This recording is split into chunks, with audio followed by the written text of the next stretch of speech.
GS Sridhar ವೈದ್ಯರು. Doctor GS Sridhar ಅವರು ಜನರ ಜೀವ ರಕ್ಷಣೆಗಾಗಿ ಹಗಲಿರುಳು ದುಡಿಯುವ ವ್ಯಕ್ತಿ. ದುಡಿದ ಹಣವನ್ನ ಪುನಃ ಸಮಾಜಕ್ಕೆ ನೀಡುತ್ತಾರೆ. ಕುಮಾರ್ ಆಸ್ಪತ್ರೆಯಿಂದ ನೂರಾರು ರೋಗಿಗಳಿಗೆ ಕಡಿಮೆ ದರದಲ್ಲಿ ಚಿಕಿತ್ಸೆ, ಹಸಿದ ಜನರಿಗೆ ನಿತ್ಯ ಅನ್ನದಾಸೋಹ, 400ಕ್ಕೂ ಹೆಚ್ಚು ಜನರಿಗೆ ಮಧ್ಯಾಹ್ನದ ಬಿಸಿಯೂಟದ ವ್ಯವಸ್ಥೆಯನ್ನ ಕಲ್ಪಿಸಿದ್ದಾರೆ. ನಾಗರಿಕ ಸಮಾಜದಿಂದ ಕಲ್ಪತರು ರತ್ನ ಪ್ರಶಸ್ತಿ ಸೇರಿ ಹಲವು ಪುರಸ್ಕಾರಗಳು ಇವರಿಗೆ ಒಲಿದು ಬಂದಿದೆ. ಹಾಗಾಗಿ ಡಾಕ್ಟರ್ ಶ್ರೀಧರ್ ಅವರಿಗೆ Zee Kannada news achievers award ನೀಡೋಕೆ ನಾವು ಹೆಮ್ಮೆ ಪಡುತ್ತೇವೆ. ನಮಸ್ಕಾರ, ಜಿ ಅಚೀವರ್ಸ್ ವಿಶೇಷ ಕಾರ್ಯಕ್ರಮಕ್ಕೆ ಸ್ವಾಗತ. ನಾನು ದಿವ್ಯಶ್ರೀ.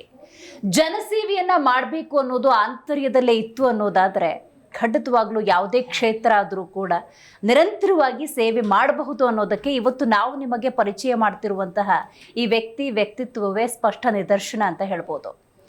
ಡಾಕ್ಟರ್ ಶ್ರೀಧರ್ ಅವರು, ಇವರ ಸರಳತೆ, ಸಜ್ಜನ ವ್ಯಕ್ತಿತ್ವ, ಸೇವೆ ಮಾಡುವಂತಹ ಮನೋಭಾವ ಇದೆಯಲ್ಲ, 4 ಜನಕ್ಕೆ ಸ್ಫೂರ್ತಿ. ಇವತ್ತು ಸ್ವತಃ ಶ್ರೀಧರ್ ಅವರು ನಮ್ಮ ಕಾರ್ಯಕ್ರಮದಲ್ಲಿದ್ದಾರೆ. ಮೊದಲಿಗೆ ಅವರಿಗೆ ಸ್ವಾಗತವನ್ನು ಕೋರೋಣ. ಸರ್, ಕಾರ್ಯಕ್ರಮಕ್ಕೆ ಸ್ವಾಗತ. ನಮಸ್ತೆ. ವೈದ್ಯ ವೃತ್ತಿಯನ್ನು ಆಯ್ಕೆ ಮಾಡ್ಕೊಳ್ತಾರೆ ಅನ್ನೋದಾದ್ರೆ ಸರ್, ಅದೊಂದು ಸರ್ವಿಸ್ ಇಂಟೆನ್ಷನ್ ಇದೆ ಅಂತ ನಾವು ತಿಳ್ಕೊಬೋದು. ಅದರ ಜೊತೆಗೆ ನೀವು ಸಾಮಾಜಿಕ ಕಳಕಳಿಯನ್ನು ತೋರಿಸ್ತೀರಿ ಅಂದರೆ ನನಗೆ ಯಾವ ವಿಚಾರ ನಿಮಗೆ ಇನ್ಸ್ಪೈರ್ ಮಾಡ್ತು, ಯಾವ ವಿಚಾರ ನಿಮಗೆ ಪ್ರೇರಣೆ ಆಯಿತು ಅನ್ನುವಂಥ ಕುತೂಹಲ. ಯಾಕಂದರೆ ನಾವು ಸಣ್ಣದರಿಂದ ನಮ್ಮ ತಂದೆ ತಾಯಂದಿರು ಮಾಡ್ತಿದ್ದಂಥ ಒಂದು ಏನು ವೈದ್ಯಕೀಯ ಸೇವೆ ಜೊತೆಗೆ ಬಡವರ ಬಗ್ಗೆ, ನಿರ್ಗತಿಕರ ಬಗ್ಗೆ ಏನು ಕಾಳಜಿ ಇತ್ತು ಅದನ್ನು ನೋಡಿ ಬೆಳೆದಂಥವ್ರು. ಹಾಗಾಗಿ ನಮಗೆ ನ್ಯಾಚುರಲ್ ಆಗಿ ವಿ ಗಾಟ್ ದಟ್. ನಾವು ಒಂದು ಸತಿ ಸೇವೆಗೆ ಬಂದರೆ ಇಟ್ ಶುಡ್ ಬಿ ಕಾಂಪ್ರಹೆನ್ಸಿವ್ ಅಂತ. ಒಂದು ಹೆಲ್ತ್ ಒಂದು ಇಶ್ಯೂ ಆದರೆ ಅವ್ರಿಗೆ ಇನ್ನೂ ಬೇರೆ ಬೇರೆ ಬೇರೆ ಬೇರೆ ಕಷ್ಟಗಳಿರ್ತವೆ, ಅದನ್ನು ಸ್ವಲ್ಪ ನಮ್ಮ ಕೈಲಾದಷ್ಟು ಅಡ್ರೆಸ್ ಮಾಡ್ಬೇಕನ್ನೋದು ನಮ್ಮ ಉದ್ದೇಶ. ಖಂಡಿತ ಸರ್. ಈಗ ನಿಮ್ಮ ಬಾಲ್ಯ ಹಾಗಾದ್ರೆ ಹೇಗಿತ್ತು ಅಂತ, ಬಹಳಷ್ಟು ಸಾಧಕರ ಬ್ಯಾಕ್ಗ್ರೌಂಡನ್ನು ನಾವು ನೋಡ್ತಾ ಹೋಗೋದಾದ್ರೆ ಕಡು ಕಷ್ಟದ ಜೀವನ ಇರುತ್ತೆ. ಆ ಕಷ್ಟನೇ ಅವ್ರಿಗೆ ಇನ್ಸ್ಪೈರ್ ಆಗೋದು, ಈ ಥರದ್ದು ನಾವು ಕತೆಗಳನ್ನು ನೋಡ್ತೀವಿ.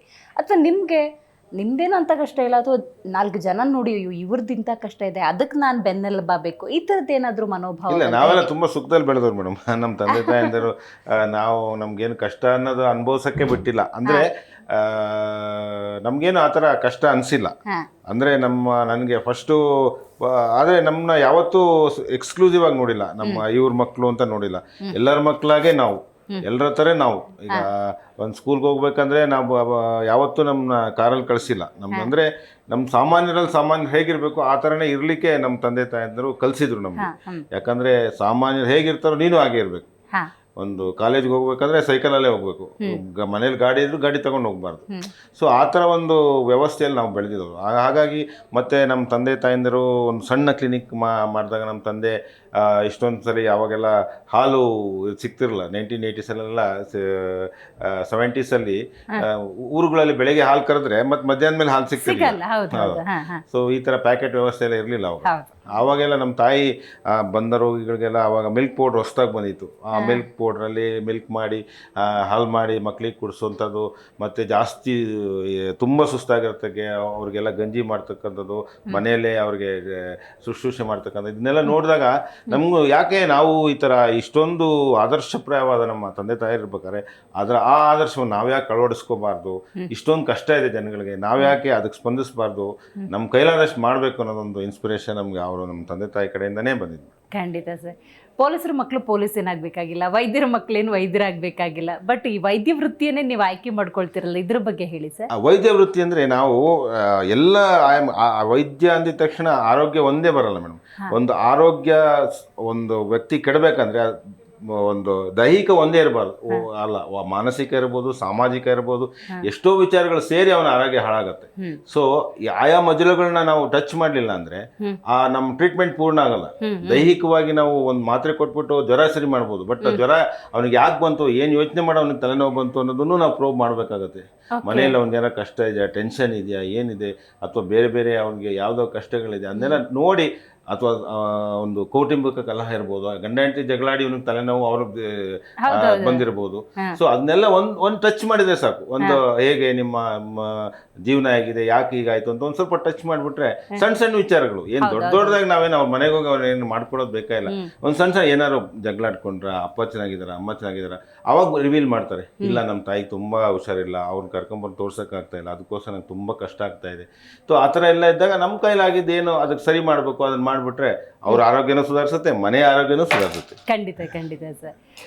ಹಾಗಾದ್ರೆ ಇವತ್ತಿನ ಜನಮಾನಸದಲ್ಲಿ ವೈದ್ಯರು ಅಂದಾಗ ಬೋರ್ಡ್ ಹಾಕಿರ್ತಾರೆ 10 ನಿಮಿಷ ಮಾತ್ರ ಕನ್ಸಲ್ಟೇಷನ್. ಬಟ್ ನೀವು ಹೇಳೋ ವಿಚಾರಕ್ಕೆ ಬರೋದಾದ್ರೆ ಅವರ ಮಾನಸಿಕ, ಭಾವನಾತ್ಮಕ, ದೈಹಿಕ ವಿಚಾರಗಳನ್ನು ಟ್ರೀಟ್ ಮಾಡಬೇಕು ಅಂತ ಹೇಳಿದ್ರೆ ಸಾಕಷ್ಟು ಸಮಯವನ್ನು ವಿನಿಯೋಗಿಸಬೇಕಾಗುತ್ತೆ. ಅದೇನು ಸಮಯ ವಿನಿಯೋಗಿಸ್ಬೇಕು, 2 ನಿಮಿಷದಲ್ಲಿ ಆಗೋಗುತ್ತೆ ಮೇಡಮ್. ನೀವು ಮಾತಾಡ್ತಾ ಗೊತ್ತಾಗ್ಬಿಡುತ್ತೆ. ಏನೋ ಒಂದು 5-10 ನಿಮಿಷದಲ್ಲಿ you can touch their hearts. Only thing is ನಮಗೆ ಅವ್ರಿಗೆ ನಮ್ಮ ಮೇಲೆ ವಿಶ್ವಾಸ ಬರುವಾಗ ಮಾತಾಡ್ಬೇಕಷ್ಟೇ. ನೀವು ನಮ್ಮವರೇ ಅನ್ನೋ ಭಾವನೆ ಅವ್ರಿಗೆ ಬಂದ್ಬಿಟ್ರೆ ಅವ್ರದ್ದು ಕಮ್ಔಟ್ ವಿತ್ ಎವ್ರಿಥಿಂಗ್. 2 ನಿಮಿಷ ಸಾಕು ಅವರ ಒಂದು ಕಷ್ಟ ತಿಳ್ಕೊಳ್ಳಿಕ್ಕೆ, ಅದಕ್ಕೆ ನಮ್ಮ ಕೈಲಾದ ಸಹಾಯ ಮಾಡಲಿಕ್ಕೆ ಒಂದು 5-6 ನಿಮಿಷ ಸಾಕು, ಜಾಸ್ತಿ ಬೇಕಿಲ್ಲ. ಯಾಕಂದ್ರೆ ಅದೊಂದು ಭಾವನೆ ಬರ್ಸ್ಬೇಕು. ಈಗ ಹೆಂಗಂದ್ರೆ ಕಮರ್ಷಿಯಲೈಸ್ ಆಗ್ಬಿಟ್ಟಿದೆ ಮೇಡಮ್ ಎಲ್ಲ.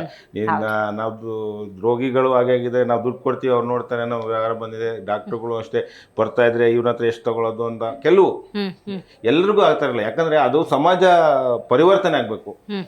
ಇದು ಒಂಥರ ಈ ಕಮರ್ಷಿಯಲೈಸೇಷನ್ ಈ ಯಾವಾಗ ಕಾರ್ಪೊರೇಟ್ ಸೆಕ್ಟರ್ ಎಲ್ಲ ನಮ್ಮ ವೈದ್ಯಕೀಯ ಕ್ಷೇತ್ರಕ್ಕೆ ಬರಕ್ಕೆ ಶುರುವಾಯಿತು, ಅವಾಗಿಂದ ಈ ಕಮರ್ಷಿಯಲೈಸೇಷನ್ ಸ್ಟಾರ್ಟ್ ಆಯ್ತು. ನಮ್ಮ ತಂದೆಯವರೆಲ್ಲ ಇದ್ದ ಕಾಲದಲ್ಲಿ ನಾವು ನೋಡಿದ್ವಿ.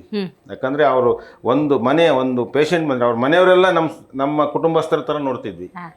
ಅವರು ನಿಮ್ಮ ತಮ್ಮ ಆಗಿದ್ದಾರೆ, ನಿಮ್ಮ ಅಕ್ಕ ಆಗಿದ್ದಾರೆ, ಎಲ್ಲ ನಮ್ಮ ಕನ್ಸರ್ನ್ ಇತ್ತದು. ಈಗ ಆ ಕನ್ಸರ್ನ್ ಇಲ್ಲದೆ ನೀನು ಪೇಷಂಟ್ ಬಂದು ನಿನಗೆ ನೋಡ್ತೀನಿ ಅಷ್ಟೇ, ನನ್ ಮುಗೀತು. ಆ ಒಂದು ವ್ಯವಸ್ಥೆ ಇರೋದ್ರಿಂದ ಮೆಕ್ಯಾನಿಕಲ್ ಆಗ್ಬಿಟ್ಟಿದೆ. ಬಟ್ ವೆನ್ ವಿ ಕಾಂಪ್ರಹೆನ್ಸಿವ್ ಆಗಿ ನೋಡಕ್ ಹೋದಾಗ ಇಟ್ಸ್ ವೈದ್ಯ ವೃತ್ತಿ ಅನ್ನೋದು ತುಂಬಾ ಒಂದು ಖುಷಿ ಕೊಡುವಂಥ, ಆತ್ಮತೃಪ್ತಿ ಕೊಡುವಂಥ ವಿಚಾರ. ಆಮೇಲೆ ನಾವು ಯಾವ ಕಷ್ಟದಲ್ಲಿರೋ, ನಿಜವಾದ ಕಷ್ಟ ಫೈನಾನ್ಷಿಯಲ್ ಯಾರು ಕೊಡ್ಬೋದು, ಆರೋಗ್ಯ ಯಾರು ಕೊಡೋಕ್ಕಾಗಲ್ಲ. ಸೊ ಅದೊಂದು ವಿಚಾರದಲ್ಲಿ ಅತ್ಯಂತ ಕಡುಬಡವನಿಂದ ಹಿಡಿದು ಅತ್ಯಂತ ಶ್ರೀಮಂತನವರೆಗೂ ಆಗೇದೇ ಆರೋಗ್ಯ ಸಮಸ್ಯೆ, ಅದನ್ನ ಪರಿಹಾರ ಮಾಡ್ತಕ್ಕಂಥದ್ದು ತುಂಬಾ ಆತ್ಮತೃಪ್ತಿ ಕೊಡುವಂಥ ವಿಚಾರ. ಹಾಗಾಗಿ ವೈದ್ಯ ವೃತ್ತಿನೇ ಮಾಡ್ಬೇಕಂತ ನಾವು ಮೊದಲಿಂದ ಡಿಸೈಡ್ ಮಾಡ್ಕೊಂಡು, ಅದು ನಮ್ಮ ತಂದೆಯವರೆಲ್ಲ ಮಾಡ್ತಿದ್ದು ನೋಡಿ ನಮ್ಗೆ ತುಂಬಾನೇ ಇನ್ಸ್ಪೈರ್ ಆಗಿ ಅದನ್ನೇ ಮಾಡಬೇಕು. ಇದರಿಂದನೇ ನಾವು ಜನಮಾನಸವನ್ನು ತಲುಪಬಹುದು, ಕಟ್ಟಕಡೆ ವ್ಯಕ್ತಿವರೆಗೂ ನಾವು ರೀಚ್ ಆಗ್ಬೋದು ಅನ್ನೋ ವಿಚಾರಕ್ಕೆ ನಾವು ವೈದ್ಯ ವೃತ್ತಿನ ಆಯ್ಕೆ. ಖಂಡಿತ ಸರ್. ಈಗ ನೀವು ತುಮಕೂರು, ತಿಪ್ಟೂರು ಈ ಭಾಗದಲ್ಲಿ ಇರೋದ್ರಿಂದಾಗಿ ಆ ಭಾಗದಲ್ಲಿ ಕುಡಿಯುವ ನೀರಿಗೆ ವ್ಯವಸ್ಥೆಯನ್ನು ಮಾಡ್ತೀರಿ. ಹೌದು, ಸ್ವಲ್ಪ ನೀರಿಗೆ ಆಗಾಗ ವ್ಯವಸ್ಥೆಗಳು ಅನ್ನೋದು ಇರೋದಿಲ್ಲ, ಸರ್ಕಾರವನ್ನು ನಾವು ದೂಷಣೆ ಮಾಡ್ತಿರ್ತೀವಿ. ಬಟ್ ಆ ನಿಟ್ಟಿನಲ್ಲಿ ನೀವು ಕುಡಿಯೋ ನೀರಿನ ವ್ಯವಸ್ಥೆ ಮಾಡ್ಕೊಡ್ಬೇಕು ಅನ್ನುವಂಥ ಥಾಟ್ ಹೇಗೆ ಬಂತು, ಅದನ್ನ ಹೆಂಗೆ ಎಕ್ಸ್ಪ್ಯೂಟ್ ತಿಪ್ಟೂರು ತುಂಬಾ ನೀವು ನೋಡಿರ್ಬೋದು, ಒಂದು 10-20 ವರ್ಷದ ಮುಂಚೆ ಹೇಮಾವತಿ ಇರಲಿಲ್ಲ. ಅವಾಗ ತುಂಬಾ ಕಷ್ಟ ಇತ್ತು, ಬೋರ್ವೆಲ್ಗಳೆಲ್ಲ ಡ್ರೈ ಆಗ್ಬಿಟ್ಟಿದ್ದು. ನಾನು ನಮ್ಮ ತಾಯಿ ಎಲ್ಲ ಬಿಂದಿಗೆಗಳಲ್ಲಿ ನೀರು ತಂದಿದ್ದೀವಿ, ಅಂಥ ಒಂದು ಪರಿಸ್ಥಿತಿ ನೋಡಿದ್ದೀವಿ. ಆವಾಗ ಅದೆಲ್ಲ ನೋಡಿರೋದ್ರಿಂದ ನಾವು ನಮಗೆ ಭಗವಂತ ಒಂದು ಸ್ವಲ್ಪ ಅನುಕೂಲ ಕೊಟ್ಟಾಗ, ನಮ್ಗೊಂದು ಆರ್ಥಿಕವಾಗಿ ಸುಧಾರಿಸಿದಾಗ ಒಂದು ಟ್ಯಾಂಕರು ಇದು ಮಾಡಿ ಒಂದು ಟ್ಯಾಂಕರ್ ಅಂದರೆ 800 ರೂಪಾಯಿ ಕೊಡಬೇಕು, 600 ರೂಪಾಯಿ 700 ರೂಪಾಯಿ ಕೊಡಬೇಕು. ಬಡ ಜನತೆ, ಈ ಕೊಳಗೇರಿ ನಿವಾಸಿಗಳು, ಅವ್ರಿಗೆಲ್ಲ ಪಾಪ ತುಂಬಾನೇ ಕಷ್ಟ. 1 ಕಿಲೋಮೀಟರ್ 2 ಕಿಲೋಮೀಟರಿಂದ ನೀರು ತರೋಂಥ ವ್ಯವಸ್ಥೆ ಇತ್ತು. ಹಾಗಾಗಿ ಅದನ್ನ ನಮ್ಮ ಕೈಲಾಗಿದ್ದು ಅಷ್ಟೊಂದು ಮಾಡ್ಬೋದಲ್ಲ ಅಂತೇಳಿ ಅದನ್ನ ಮಾಡ್ತಿದ್ವಿ. ಮತ್ತೊಂದು ಶುದ್ಧ ಕುಡಿಯುವ ನೀರು ಘಟಕ ಆಯ್ತಲ್ಲ, ಅದೊಂದನ್ನ ನಮ್ಮ ಅಂದ್ರೆ ತೀರಾ ಬ್ಯಾಕ್ವರ್ಡ್, ನಮ್ಮಲ್ಲಿ ಗಾಂಧಿನಗರ ಅಂತ ಇದೆ, ಅದೊಂಥರ ಬ್ಯಾಕ್ವರ್ಡ್ ಏರಿಯಾ, ಅಲ್ಲೊಂದು ಶುದ್ಧ ಕುಡಿಯುವ ನೀರು ಘಟಕ ಅದನ್ನ ಓಪನ್ ಮಾಡಿದ್ವಿ. ಸಣ್ಣ ವಿಚಾರಗಳು. Okay sir. ಇದ್ರ ಜೊತೆಗೆ ನಿತ್ಯ ದಾಸೋಹ ಮಾಡಬೇಕು, ಊಟ ಕೊಡಬೇಕು ಅನ್ನುವಂಥ ಯೋಚನೆ ಬರುತ್ತೆ, ಇದು ಹೇಗೆ ಸರ್ ಅಂತ? ಊಟ ಅಂದರೆ ನಾನು ಓದಿದ್ದು ಸ್ಟೆಲಾ ಮೇರಿಸ್ ಶಾಲೆ ಅಂತ ಸರ್ಕಾರಿ ಆಸ್ಪತ್ರೆ ಅಕ್ಕಪಕ್ಕದಲ್ಲಿ ಇರ್ತಕ್ಕಂಥದ್ದು. ಅಲ್ಲಿ ನೋಡ್ತಿದ್ದೆ ಎಷ್ಟೊಂದು ಸತಿ ಈ ಮನೆಯಿಂದ ಊಟ ಹೊರೋ ವ್ಯವಸ್ಥೆ ಇತ್ತು ರೋಗಿಗಳಿಗೆ. ಬಟ್ ಎಷ್ಟೊಂದು ಸತಿ ಅವ್ರ ಪಾಪ ಹೋಗಕ್ಕೆ ಬರಕ್ಕೆ ಚಾರ್ಜ್ ಇರ್ತಿರ್ಲಿಲ್ಲ, ಹಂಗಾಗಿ ಊಟನೇ ತರ್ತಿರ್ಲಿಲ್ಲ. ಅಲ್ಲಿ ರೋಗಿಗಳಿಗೆ ಮಾತ್ರ ಆಸ್ಪತ್ರೆಯಲ್ಲಿ ಊಟದ ವ್ಯವಸ್ಥೆ ಇರ್ತದೆ. ರೋಗಿ ಸಂಬಂಧಿಕರಿಗೆ ಪಾಪ ಆಚೆ ನಿಂತ್ಕೊಳ್ಳೋದು, ಅವ್ರಿವ್ರು ಯಾರು ಬಂದ್ರೆ ಅವ್ರ ಜೊತೆ ಹೋಗೋದು, ಈ ಥರ ಎಲ್ಲ ಒಂಥರ ಮುಜುಗರದ ವಾತಾವರಣ ಇತ್ತು. ಕೇಳಕ್ಕೂ ಇಲ್ಲ, ವಾಪಸ್ ಹೋಗಂಗೂ ಇಲ್ಲ, ಮನೆಗೆ ಹೋಗಿ ತರಂಗೂ ಇಲ್ಲ, ಆ ಥರ ವ್ಯವಸ್ಥೆ ಇತ್ತು. ಅದು ನೋಡಿ ನಮಗೆ ಅದೊಂದು ವ್ಯವಸ್ಥೆ ಮಾಡಬೇಕು ಅಂತ. ಮತ್ತೆ ಆ ಆವರಣದಲ್ಲಿ ಕೋರ್ಟು ಕಚೇರಿ ಎಲ್ಲ ಇರೋದ್ರಿಂದ ಜನ ಪಾಪ ದುಡ್ಡು ಹಾಕೊಂಡು ಬಂದಿರ್ತಾರೆ. ಅವರೆಲ್ಲ ಅಲ್ಲಿ ವ್ಯವಹಾರಗಳಲ್ಲಿ ತುಂಬಾ ಖರ್ಚಾಗ್ತದೆ, ಅಲ್ಲಿ ಕಚೇರಿಗಳಲ್ಲಿ ಅಲ್ಲಿ ಅವರಿಗೆ ಊಟ ಮಾಡೋಕ್ಕೂ ದುಡ್ಡಿರಲ್ಲ. ಸದ್ಯ ಮನೆಗೂ ಊಟ ಮಾಡೋಣ, ಸಾಯಂಕಾಲ ಹೋದ್ರಾಯ್ತು ಅನ್ನೋ ಮನಸ್ಥಿತಿಯಲ್ಲಿ ಇರ್ತಾರೆ. ಸೊ ಅಂಥವರಿಗೆ ಒಂದು ನಮ್ಮ ಊರಿಗೆ ಬಂದವ್ರು ಹಸ್ದು ವಾಪಸ್ ಹೋಗ್ಬಾರ್ದು ಅಂತೇಳಿ ಅದೊಂದು ಯೋಚನೆ ಬಂತು. ಹಾಗಾಗಿ ಒಂದು ವರ್ಷ ಆಯ್ತು ಮೇಡಮ್. ಕುಡಿಯುವ ನೀರಿನ ಯೋಜನೆ ಹೇಳಿದ್ರೆ ಯಾವಾಗ ಸ್ಟಾರ್ಟ್ ಅದು ಆವಾಗ ಮೇಡಮ್, ತುಂಬಾ ಮುಂಚೆ. ಈಗೆಲ್ಲ ಹೇಮಾವತಿ ಬಂದ್ಮೇಲೆ ತುಂಬಾ ಇಂಪ್ರೂವ್ಮೆಂಟ್ ಆಗಿದೆ. ತುಂಬಾ ನಮ್ ಕರೆ ಬರೋದು ತುಂಬಾ ರೇರ್ ಬರ್ತದೆ ಈಗ. ಬಟ್ ಅವಾಗ ಬರ್ತದೆ, ಬಂದಾಗ ನಾವು ಅನುಕೂಲ ಸಾರ್ಟ್ ಔಟ್ ಮಾಡ್ಕೊಡ್ತೀರಿ. ಸರ್, ಈಗ ನಿಮ್ ಬಗ್ಗೆ ನಾನು ತಿಳ್ಕೊಳ್ತಾ ಇರ್ಬೇಕಾದ್ರೆ ಆಡು ಮುಟ್ಟದ ಸೊಪ್ಪಿಲ್ಲ, ಡಾಕ್ಟರ್ ಶ್ರೀಧರ್ ಅವರು ಕೈ ಹಾಕಿದ ಕ್ಷೇತ್ರ ಇಲ್ಲ ಅಂತ. ಯಾವ ವಿಚಾರಕ್ಕೆ ಅಂದ್ರೆ ಜನಸೇವೆಗೆ. ಪರಿಸರದ ಬಗ್ಗೆ ಕಾಳಜಿ ತೋರಿಸ್ತೀರಿ ಸರ್ ನೀವು, ಇದ್ರ ಬಗ್ಗೆ ಏನ್ ಹೇಳ್ತೀರಾ ಅಂತ? ಅಲ್ಲ, ಪರಿಸರದ ಬಗ್ಗೆ ಕಾಳಜಿ ಇಲ್ದೇ ಇರೋ ಮನುಷ್ಯ ಭೂಮಿ ಮೇಲೆ ಬದುಕಿರಕ್ಕೆ ಅರ್ಹನಲ್ಲ. ಯಾಕಂದ್ರೆ ಪರಿಸರ ಅಂತಕ್ಕಂಥದ್ದು ನಮ್ಗೆಲ್ಲ ಒಂದು ಆಕ್ಸಿಜನ್ ಇಂದ ಹಿಡಿದು, ಜೀವವಾಯುವಿಂದ ಹಿಡಿದು, ಮಳೆಯಿಂದ ಹಿಡಿದು, ನೀರಿಂದ ಹಿಡಿದು ಎಲ್ಲವನ್ನೂ ಕೊಡ್ತಕ್ಕಂಥದ್ದು ನಮ್ಮ ಪರಿಸರ. ಹಾಗಾಗಿ ಪರಿಸರ ಬಗ್ಗೆ ಕಾಳಜಿ ಇಲ್ದೇ ಇರೋನು ಮನುಷ್ಯನೆಲ್ಲ ಅಂತ ನನ್ನ ಭಾವ. ಆದ್ರೂ ಸರ್, ಇವತ್ತು ನೋಡಿ ಗಗನಚುಂಬಿ ಕಟ್ಟಡಗಳು, ಕಡೆ ಪಕ್ಷ ಅಲ್ಲಿ ಸಣ್ಣ ಗಾರ್ಡನ್ ಇರಲ್ಲ ಅಂತ ಒಂದು ಪರಿಸ್ಥಿತಿ. ಅಭಿವೃದ್ಧಿ ಹೆಸರದಲ್ಲಿ ನಾವು ಸರ್ವನಾಶ ಮಾಡ್ತಾ ಇದ್ದೀವಿ. ಬಟ್ ವಿಶೇಷವಾಗಿ ಪರಿಸರದ ರಕ್ಷಣೆ ಆಗ್ಬೇಕು ಅನ್ನುವಂತಹ ಮನೋಭಾವ, ಅದಕ್ಕೊಂದಷ್ಟು ಹೋರಾಟಗಳು ಮಾಡ್ತೀರಿ. ಏನಿಲ್ಲ ಮೇಡಮ್, ಅದು ಸಸಿಗಳು ಜನಗಳಿಗೆ ಅದು ಮಾಹಿತಿ ಕೊರತೆ ಇದೆ. ಅರಣ್ಯ ಇಲಾಖೆಯಿಂದ ಸಸಿಗಳನ್ನು ಉಚಿತವಾಗಿ ಕೊಟ್ಟು ಅದನ್ನ ಸಾಕ್ಲಿಕ್ಕೆ ವರ್ಷಕ್ಕೆ 15 ರೂಪಾಯಿ 20 ರೂಪಾಯಿ ಅದನ್ನ ಮಾಸಾಶನ ಕೊಡ್ತಾರೆ. ಅದನ್ನ ಉಪಯೋಗಿಸ್ಕೊಳ್ತಾ ಇಲ್ಲ ಜನ. ಅದ್ರ ಬಗ್ಗೆ ಈಗೀಗ ಜನಗಳಿಗೆ ಜಾಗೃತಿ ಬರ್ತಾ ಇದೆ. ಮುಂಚೆ ನಾವು ಒಂದು ಜಾಥಾನೇ ಮಾಡ್ತಾ ಇದ್ವಿ, ಪರಿಸರದ ಉಳಿವಿಗಾಗಿ ಜಾಥಾಗಳನ್ನು ಮಾಡಿ ಈ ತರ ಅರಿವುಗಳು ಮೂಡಿಸಿ ನಮ್ಮ ಬೀದಿಯಲ್ಲಿ ಎಲ್ಲ ಮಕ್ಕಳಿಗೆ ಒಂದು ಅರಿವು ಮೂಡಿಸೋದು. ಒಂದೊಂದ್ ಮಕ್ಳಿಗೆ ಒಂದೊಂದು ಗಿಡ ಕೊಟ್ಬಿಡೋದು, ಇದನ್ನ ಸಾಕ್ಬೇಕು, ಇದಕ್ ನೀರ್ ಹಾಕ್ಬೇಕು ಅಂತ. ಆ ಮಕ್ಳಿಗೆ ಒಂದು ಜವಾಬ್ದಾರಿ ಕೊಟ್ಟಂಗೆ ಅವಾಗ ತುಂಬಾ ಖುಷಿ. ನಾನ್ ಹಾಕಿದ ಗಿಡ ಇಷ್ಟ ಆಯ್ತು ಅಂತ ಅವಾಗ ತುಂಬಾ ಖುಷಿಯಾಗಿ ಬಂದ್ ಹೇಳ್ತಾರೆ, ಅಂಕಲ್ ನೀವು ಕೊಟ್ಟಿದ್ ಗಿಡ ಅಷ್ಟಿತ್ತು, ಈಗ ಇಷ್ಟ ಆಯ್ತು ಅಂತ ಹೇಳ್ತಾರೆ. ತುಂಬಾ ಅದು ಮಕ್ಕಳಿಗೆ ಒಂದು ಅರಿವು ಬಂದ್ಬಿಟ್ರೆ ಇನ್ ನಮ್ ದೇಶ ಸೇಫ್. ಖಂಡಿತ, ಹೌದು, 100% ನಿಜ ಸರ್. ಹೌದು. ಈಗ ವೈದ್ಯರಾಗಿರೋದ್ರಿಂದ ಸರ್ ಬಹಳಷ್ಟು ಮಂದಿಗೆ ನೀವು ಉಚಿತವಾಗಿ ಚಿಕಿತ್ಸೆಯನ್ನ ಕೊಟ್ಟಿರ್ತೀರಿ. ಅಂದ್ರೆ ಈ ಹಳ್ಳಿ ಭಾಗ ಅಂದಾಗ ಕೈಯಲ್ಲಿ ಕಾಸಿಟ್ಕೊಂಡೇ ಆರೋಗ್ಯ ಬೇಕು ಅಂತ ಆಸ್ಪತ್ರೆಗೆ ಬರೋಕ್ಕಾಗಲ್ಲ. ಇಂತಹ ಸಿಚುವೇಶನ್ ಅನ್ನ ನೀವು ಹೆಂಗ್ ಫೇಸ್ ಮಾಡ್ತಾ ಅಂದ್ರೆ ಕೆಲವು ಸತಿ ಆ ಟ್ರೀಟ್ಮೆಂಟ್ಗೆ ತಗೊಳ್ಳೋ ವೆಚ್ಚನೇ ಬೇರೆ, ಅವ್ರ ಹತ್ರ ಕಾಸಿರಲ್ಲ ಅಂತ ಪರಿಸ್ಥಿತಿ ಇರುತ್ತೆ. ಅದನ್ನೆಲ್ಲ ಹೆಂಗ್ ನಿಭಾಯಿಸ್ತಿದ್ರಿ? ಯಾವ ರೀತಿ ಸೇವೆಯಲ್ಲಿ ನೀವು ಭಾಗಿಯಾಗ್ತಿದ್ರಿ? ಮೇಡಮ್, ಒಂದ್ ಹೇಳ್ತೀನಿ, ಯಾವುದೇ ಬಡವ ಆಗಿರ್ಬೋದು, ಎಂತನೇ ಆಗಿರ್ಬೋದು, ನನ್ಗೆ ಯಾವತ್ತೂ ನನ್ನ ಕೈಯಲ್ಲಿ 1 ಪೈಸಾ ಇಲ್ಲ ಅಂತ ಹೋಗಿದ್ದಿಲ್ಲ ಮೇಡಮ್. ನಿಜವಾಗ್ಲೂ ಹೇಳ್ತೀನಿ. ಎಂತ ಹಣ್ಣು ಮುದುಕಿನೂ 3 ರೂಪಾಯಿ 2 ರೂಪಾಯಿದು ಕೊಟ್ಟೋಗುತ್ತೆ. ಅದ್ಭುತ. So that is very valuable for me. Even 5 rupees from a very poor person is very valuable for me. ಹಂಗಾಗಿ ಯಾರು ಇಲ್ಲ ಅಂತ ಹೋಗಲ್ಲ ಮ್ಯಾಮ್. ಯಾರು ಖಂಡಿತವಾಗಿ ಸ್ವಲ್ಪ ಕಡಿಮೆ ಕೊಡ್ಬೋದು, ಅಥವಾ ನನ್ನ ಹತ್ರ ಇಲ್ಲ ಆಮೇಲೆ ಕೊಡ್ತೀನಿ ಅನ್ಬೋದು. ಯಾರು ಖಂಡಿತವಾಗಿ ಎಲ್ಲೋ ತುಂಬಾ ರೇರು, ಯಾರು ವಾರಸದಾರರೇ ಇಲ್ದೇ ಇರ್ತಕ್ಕಂಥ ನಾವು ನೋಡಿದೀವಿ, ಮಾಡಿದೀವಿ, ಅದೆಲ್ಲ ಬೇರೆ. ಬಟ್ ಯಾರು ಖಂಡಿತವಾಗಿ ಆ ಪ್ರವೃತ್ತಿ ಸ್ವಲ್ಪ ಶ್ರೀಮಂತರಲ್ಲೇ ಜಾಸ್ತಿ ಇರೋದು. ಟ್ರೀಟ್ಮೆಂಟ್ ಮಾಡಿಸ್ಕೊಂಡು ರಾತ್ರಿ ತೋರಿಸ್ಕೊಂಡು ಬೆಳಿಗ್ಗೆ ಎದ್ದು ಬರ್ತೀವಿ ಡಾಕ್ಟರ್ ಅಂತ ಹೇಳೋಗಂತ ಪರಿಸ್ಥಿತಿ ಇರೋದು ಶ್ರೀಮಂತರಲ್ಲೇ. ಯಾವ ಬಡವರು ಯಾರು ಯಾವತ್ತೂ ತುಂಬಾ ಸ್ವಾಭಿಮಾನ ಇದೆ. ಯಾವತ್ತೂ ಅವ್ರು ಕಡಿಮೆ ಕೊಟ್ಟಾದ್ರೂ ಸರಿ ಹೋಗ್ತಾರೆ, ಬಿಟ್ರೆ ಕೊಡದೆ ಅಂತೂ ಹೋಗಲ್ಲ ಮೇಡಮ್. ನಾನೇ ಎಷ್ಟೊಂದ್ ಸತಿ ಇಟ್ಕೊಳ್ಳಿ ಅಂತ ವಾಪಸ್ ಕಳಿಸ್ತೀನಿ, but they will never go without paying. ಇನ್ನು ಕುಮಾರ ಆಸ್ಪತ್ರೆ ಬಗ್ಗೆ ಹೇಳಿ ಸರ್, ಹೇಗೆ ಆರಂಭ ಆಯ್ತು? ಕುಮಾರ ಆಸ್ಪತ್ರೆ ಅನ್ನೋದು ನಮ್ಮ ಮುಂಚೆ ತಿಪ್ಟೂರ್ ಕ್ಲಿನಿಕ್ ಅಂತ ನಮ್ಮ ತಂದೆಯವರು ಒಂದು 30 ವರ್ಷ 1955ರಿಂದ ಶುರು ಮಾಡಿದ್ದು. ನಾನು MBBS ಮುಗಿಸ್ಕೊಂಡ್ಬಂದು 1995. ಸೊ 95ರಿಂದ ನಮ್ಮ ತಂದೆಯವರು 91ರಲ್ಲಿ ತೀರ್ಕೊಂಡ್ರು.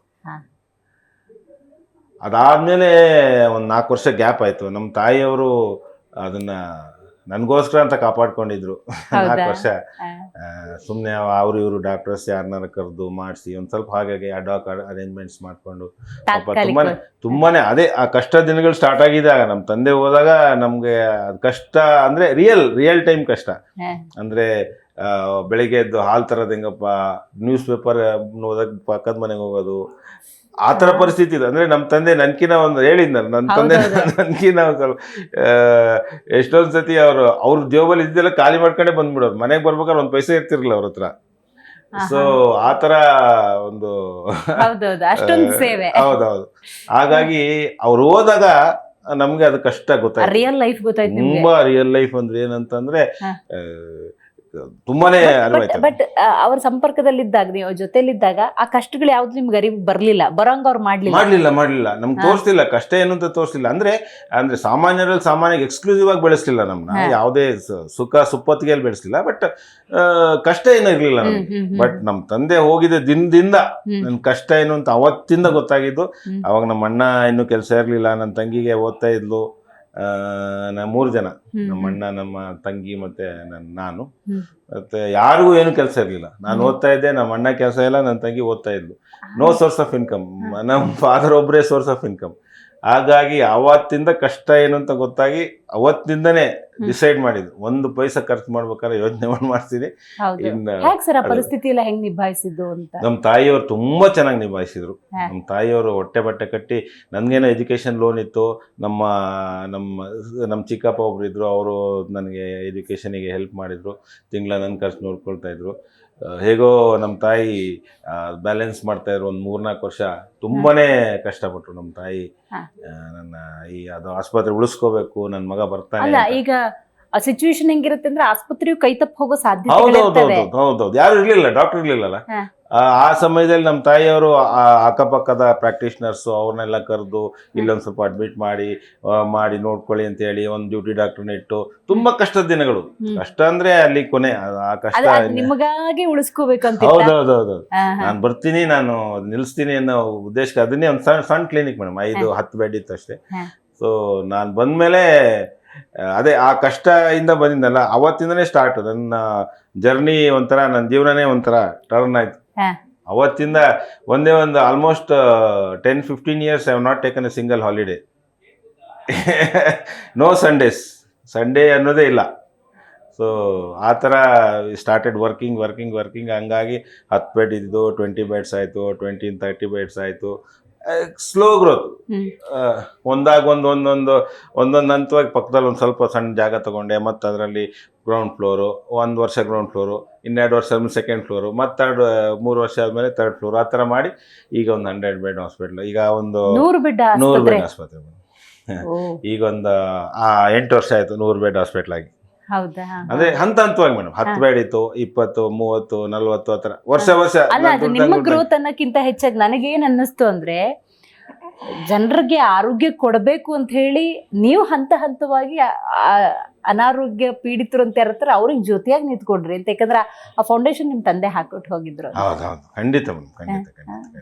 ಮತ್ತ ಅದೇ ಹೇಳಿದ್ನಲ್ಲ, ಅದು ಆ ಒಂದು ಡ್ರೈವ್ ಬಂದಿದ್ದು ಅವಾಗ್ಲೇ, ಆ ಟರ್ನಿಂಗ್ ಪಾಯಿಂಟ್. ರೈಟ್. ನಿಮ್ ಆಗ ಸಪೋರ್ಟ್ ಅಂದಾಗ, ಈಗ ಅಣ್ಣ ಅಥವಾ ಇತರ ಯಾರಾದ್ರೂ ನಿಮ್ ಕುಟುಂಬ ಸದಸ್ಯ ಸಪೋರ್ಟ್ ಅಂದ್ರೆ ಎಲ್ಲಾ ರೀತಿ ಸಪೋರ್ಟ್, ಅಂದ್ರೆ ಮಾರಲ್ ಸಪೋರ್ಟ್ ಇತ್ತು. ಬಟ್ ವರ್ಕಿಂಗ್ ಸಪೋರ್ಟ್, ಈಗ ನಮ್ಮ ಅಣ್ಣನಿಗೆ ಅವಾಗ ಕೆಲಸ ಇರಲಿಲ್ಲ. ಬಟ್ ಅವನು LIC ಜಾಯಿನ್ ಆದ ನಂದು ಅದಾದ್ಮೇಲೆ. ಅವನು ಹಿ ವಾಸ್ ಇನ್. ಬಟ್ ಏನಂದ್ರೆ ಅವನಿಗೆ ಆರ್ಥಿಕವಾಗಿ ಸಪೋರ್ಟ್ ಮಾಡ್ಲಿಕ್ಕೆ ಪಾಪ ಅವನಿಗೂ ಕಷ್ಟ ಆಗ್ತಿತ್ತು. ಅವನಿಗೆ 2,000-3,000 ಸಂಬಳ ಬರ್ತಿತ್ತು, ನಮ್ದೇನು ಸಪೋರ್ಟ್. ಬಟ್ ಏನಂದ್ರೆ moral support. We stood as a family. ನನ್ನ ತಂಗಿ, ನಾನು, ನಮ್ಮ ಅಣ್ಣ stood as a family, did whatever we could do for that. ನಾನು ಹೇಳಿದ್ದೆ, ನನ್ನ ತಂಗಿ, ನಾನು, ನಮ್ಮಮ್ಮ ಸೇರಿ ಆಯಾ ಇಟ್ಕೊಂಡ್ರೆ ದುಡ್ಡು ಖರ್ಚಾಗತ್ತೆ, ಸಂಬಳ ಕೊಡ್ಬೇಕು, ನಾವೇ ಕಸ ಗುಡಿಸಿದೀವಿ, ಸಾರಿಸಿದೀವಿ ನಮ್ಮ ಹಾಸ್ಪಿಟ್ಲ್.